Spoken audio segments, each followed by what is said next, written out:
Un analyste politique estime que la CENI en l'état actuel ne peut garantir ni stabilité ni progrès électoral et doit être recomposée avant toute réforme du code électoral. Sans changement, les prochaines sénatoriales seraient, selon lui, un simple simulacre de scrutin. Le mandat de Thierry de Bailleul à la tête de Madagascar Airlines a été prolongé. Malgré 3 ans de gestion sans résultat concret ni rapport officiel, les clients se plaignent de services défaillants et le transfert définitif des actifs et du personnel d'Air Madagascar reste inachevé, selon un ancien employé. De l'actualité internationale, des missiles et des drones russes ont éventré des immeubles d'habitation à Kiev, causant la mort d'au moins 17 personnes, dont 4 enfants, au cours d'une des plus importantes attaques aériennes russes contre l'Ukraine.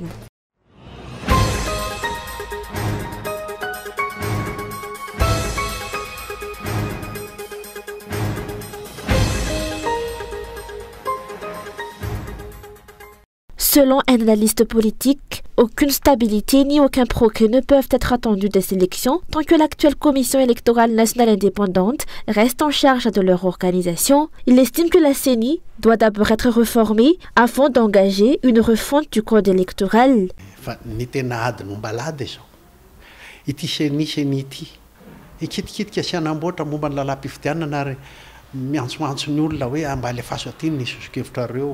La CENI veut modifier le code électoral et appelle les acteurs à formuler leurs suggestions. Mais c'est cette même CENI qui a permis que les élections soient dictées par la volonté des dirigeants qui les ont commanditées. Certains diront que, malgré tout, elle sollicite des propositions et qu'il faut participer avant de voir la suite. Pour ma part, il faut d'abord refondre cette CENI, puis procéder à une véritable consultation de toutes les forces vives. Des élections auront forcément lieu dans le pays, mais si c'est encore cette CENI qui les organise, ce sera une mascarade. Il faut une entité réellement indépendante.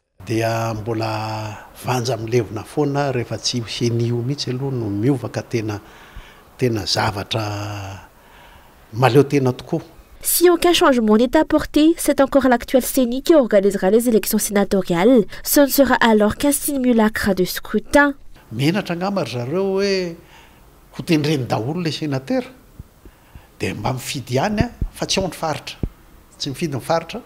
Ils seraient embarrassés s'ils imposaient la nomination de tous les sénateurs. Voilà pourquoi il y aura une élection, mais les régions ne seront pas représentées, seuls les maires et les conseillers y prendront part. Si l'objectif est seulement d'obtenir la majorité au Sénat et de donner l'illusion d'une élection, pourquoi ne pas tout simplement nommer les sénateurs? Le Sénat qui en résultera aura perdu toute valeur. Est-ce que le président actuel du Sénat, un sénateur nommé, souhaite maintenant être élu? Le président du Sénat voté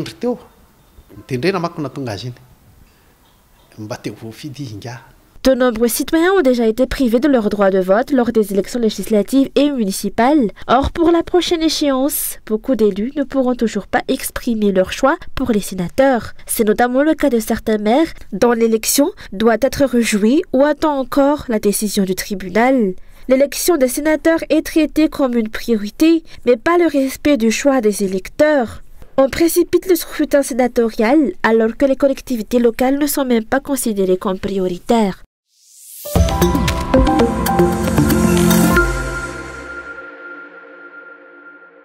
Le mandat de Thierry de Bailleul, directeur général de Madagascar Airlines, a été prolongé selon une annonce faite hier. Cette décision s'inscrit dans la continuité du plan de redressement de l'entreprise, baptisé Phoenix 2030. Bailleul dirige la compagnie aérienne malgache depuis décembre 2022, mais une question demeure. Après 3 ans de gestion, quels sont les résultats concrets de la création de Madagascar Airlines et de la nomination d'un directeur étranger à sa tête? À ce jour, aucun rapport officiel sur les réalisations n'a été publié. Les progrès économiques et techniques se font attendre. Les clients dénoncent des services défaillants, un nombre insuffisant d'avions opérationnels et des annulations fréquentes de vols intérieurs. De plus, le transfert définitif des actifs et du personnel d'Air Madagascar vers Madagascar Airlines n'est toujours pas finalisé, créant des incertitudes pour les employés et un blocage pour l'entreprise. La société s'en est-elle sortie? Je ne pense pas. Ils avaient prévu plusieurs procédures, mais les employés qui ne veulent plus travailler restent à Air Madagascar. Cette compagnie est censée être dissoute, ce qui entraînera un licenciement économique.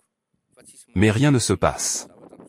J'en suis témoin, j'ai quitté Madagascar Airlines pour revenir à Air Madagascar, j'aurais dû recevoir mes indemnités, mais je n'ai rien obtenu. A-t-on déjà entendu parler d'une réunion concordataire, avec les créanciers? pour décider du remboursement des dettes? Non, et pourtant nous sommes déjà en 2025. Madagascar Airlines existe depuis 2022, mais elle emploie encore des salariés d'Air Madagascar qui attendent un transfert définitif, qui n'a toujours pas eu lieu. Il y a clairement un problème. Il est courant sous le régime Radziwiłł de faire appel à des étrangers pour redresser les entreprises publiques, une stratégie qui jusqu'à présent n'a produit aucun résultat tangible. Selon les explications, les experts malgaches devraient bénéficier de plus grandes opportunités dans les compagnies nationales. N'y a-t-il que des étrangers capables de diriger les sociétés malgaches? N'existe-t-il pas de malgaches compétents? Le vrai problème, c'est qu'on ne nomme pas les bonnes personnes au bon poste. On écarte ceux qui ont les compétences et on place des individus par favoritisme. Forcément, rien n'aboutit. Nous avons beaucoup de malgaches compétents, donnons-leur leur chance. En 2023, Madagascar Airlines a enregistré une perte estimée à 35 millions de dollars. Aucune information n'a été communiquée pour savoir si cette perte a été réduite ou si elle s'est aggravée. Le plan concret des responsables pour redresser la compagnie reste flou.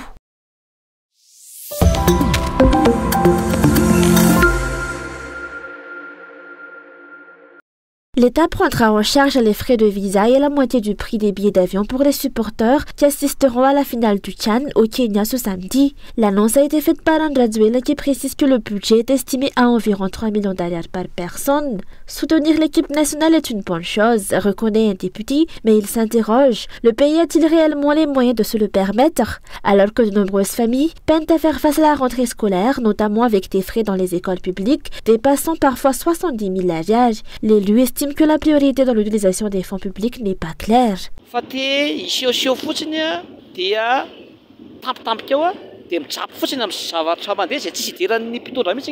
Ils veulent profiter de tous et s'immiscent dans des choses qui ne les concernent pas vraiment, tant que cela leur donne une image positive. Si les Baréas sont en finale, c'est grâce aux joueurs, à l'entraîneur et au soutien de la population, pas grâce aux dirigeants.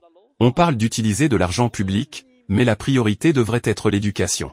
Aujourd'hui, les Malgaches doivent débourser entre 50 000 et 200 000 ariary pour la rentrée scolaire, sans compter les fournitures. Si nous avons des moyens financiers, pourquoi ne pas sauver les nombreuses vies perdues chaque année à cause du paludisme dans le sud?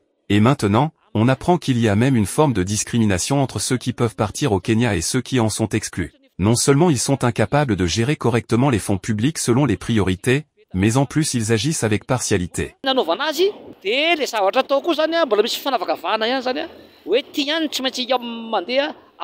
Le député s'interroge aussi sur l'origine de cette dépense. Figure-t-elle dans le budget de l'État ou s'agit-il d'une décision improvisée, comme ce fut le cas pour certaines infrastructures de prestige? Pendant ce temps, les difficultés s'accumulent pour les ménages. Le problème de la Jirama avec ses coupures d'électricité et ses pénuries d'eau reste sans solution. Le projet téléphérique, loin d'apporter un progrès, accentue encore les délestages prolongés. La santé publique, elle aussi, est largement négligée. Face à cette réalité, le député dénonce l'attitude des dirigeants qui prétendent vouloir développer le pays tout en fermant les yeux sur les problèmes essentiels. Selon les observateurs, ils cherchent surtout à divertir la population plutôt qu'à engager de véritables réformes pour redresser Madagascar.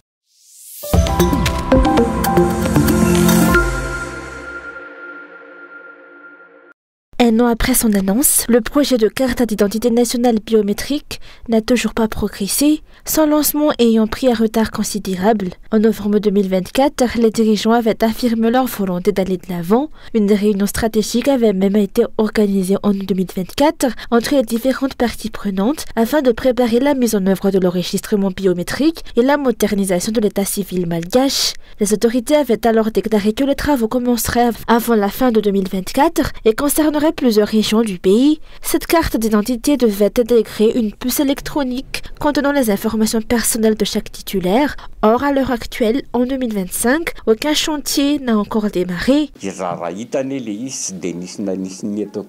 En réalité, personne ne semble avoir accordé d'importance à cette nouvelle technologie.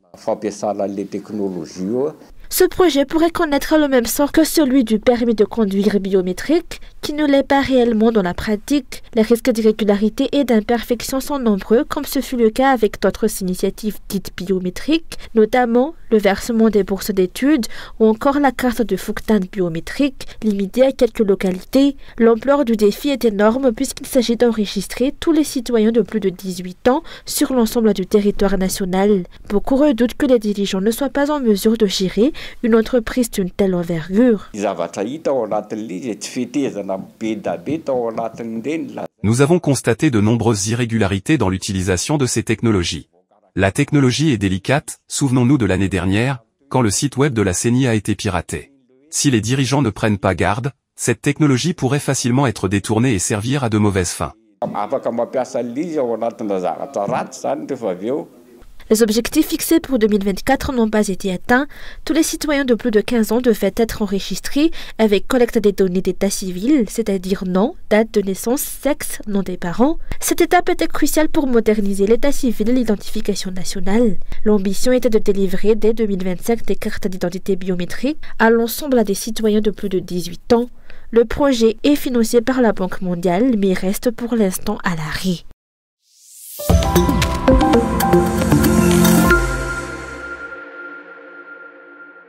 De nombreuses localités de Madagascar sont aujourd'hui le théâtre d'une exploitation illégale des ressources naturelles, comme à Vullava-Malanzage et dans la région d'Itassi. À cela s'ajoute la contrebande d'animaux endémiques, comme la tortue du sud-ouest. Face à ces pratiques, la communauté locale, le Fuknul, reste impuissante, surtout face à l'attribution de vastes terres à des étrangers, ce qui contribue à marginaliser les Malgaches. Pour l'OSC Tafmiaav, la voie de sortie passe par le dialogue et des accords collectifs. Ces problèmes peuvent être résolus par le dialogue, la consultation et le consensus. Tafmiaav, avec plus de 4 millions de Fuknul dans tout le pays, est prête à chercher ensemble des solutions, mais nous rejetons tout ce qui se fait en dehors d'accords clairs.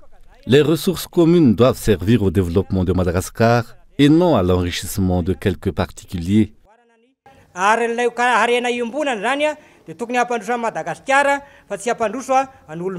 Dans ce contexte, la valorisation du Fuknul est essentielle. Il s'agit d'un groupe d'habitants, d'un même Fuktan, unis par une histoire, des traditions, une culture et des intérêts communs. Le Fuknul constitue une structure sociale et politique ancienne que la colonisation a tenté de détruire selon les explications. Aujourd'hui encore, une forme de nouvelle colonisation se manifeste à travers l'accaparement des terres et l'exploitation abusive des ressources. Pour rappel, le réseau du Fuknul pour la protection des ressources naturelles, ou Tafmiaav, tient actuellement une grande réunion à Tannajiv. Créé en 2012, ce réseau regroupe 675 associations de base réparties dans les 23 régions du pays.